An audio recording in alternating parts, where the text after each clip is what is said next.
What's up, fellas? China strikes again. This is a heater that was returned to me from a customer. It's a little beat up.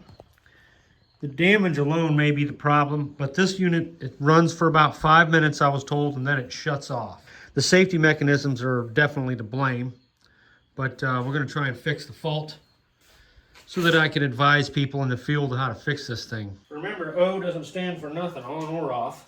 Line is on.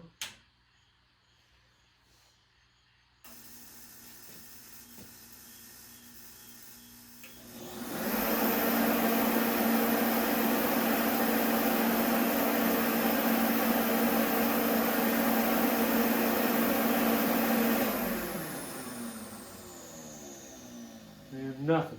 Damn it, China. What the hell are you doing to me? Yeah, this whole thing is all cracked up.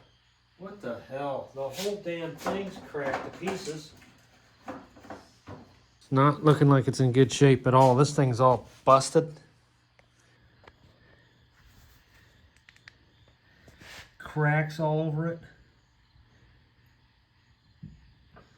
Brand new.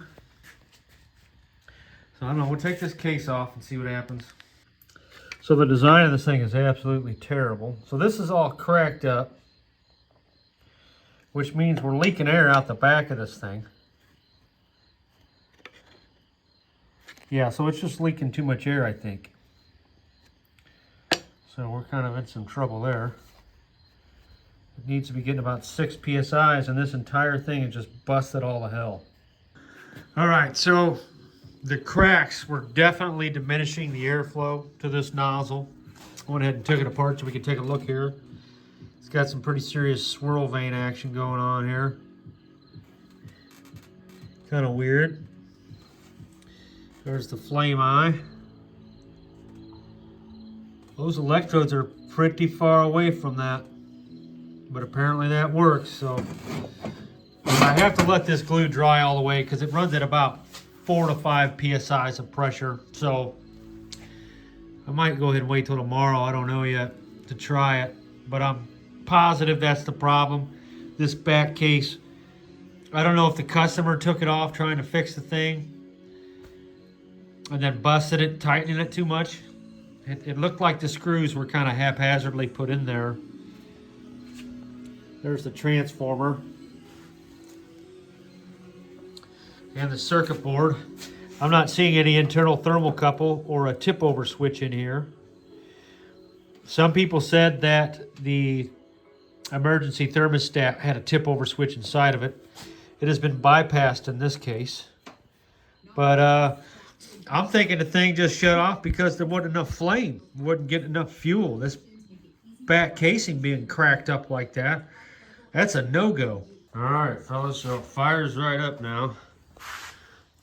And those cracks in this casing were indeed the culprit. So if you have any hairline cracks in this casing, this whole thing is under pressure. And it's plastic, which kind of concerns me. It's about 5 to 6 PSIs. So let me show you what we got here.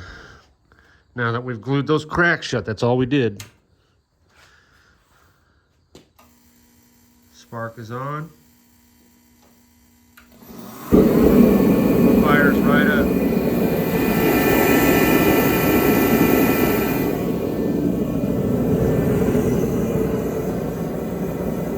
Oh yeah, it's blowing up so bad.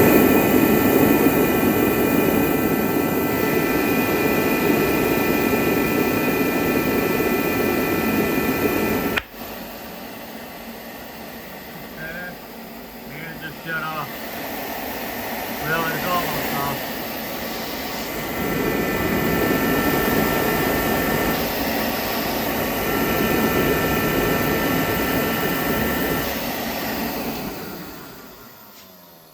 Glad you guys caught that. So essentially this back case is just a cracked up piece of junk and we're gonna have to replace it. I don't know that I want to buy a replacement. I think I'm just gonna make my own piece. Kind of sucks, but that's the boat we're floating in here.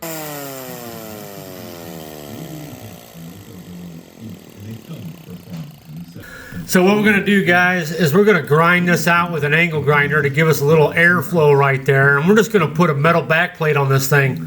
So I ground out a little groove there for the air to pass into the discharge, and we're just gonna throw the filter in and put a plate on it. All right, so here is the part, but they're sold out of everything. Imagine that. I wonder why you would sell out of parts so quickly. They've got, oh, the part you can't break, they have that. By the way, my electrode doesn't look like this. It looks inadequate, but yet somehow it works. Yeah, they're pretty much sold out of everything. Okay, so this is what I did to it. I made my own back plate. It doesn't have that relief valve on it. Hopefully I don't regret that. Essentially, it should just make the thing run at higher outputs. I just kind of stuffed the air filter back in there. So, also a quick tip about these things. Here's the broken casing. You can see all the busted cracks all over it. When you go to start these things in the winter, if you put your finger over this hole, it will start the unit a lot faster. It'll help increase the pressure to get that cold diesel pulled up through the nozzle. Okay, here goes nothing here. Kind of nervous. I hear the spark. And it's on. It's working.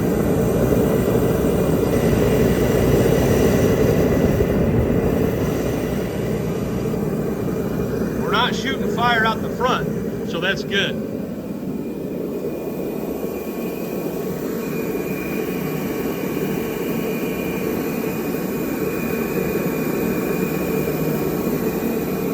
Now we just got to see if it will stay lit. It was only running for 5 minutes before.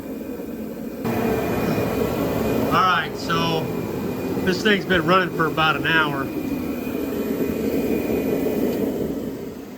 I think it's safe to assume it's working properly now.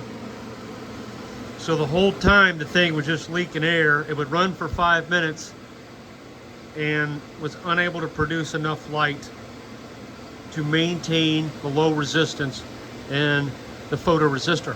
So it was just a very weak flame, and the customer thought the device was working, but it wasn't. So yeah, that's the type of stuff I get to go through in China. So sorry.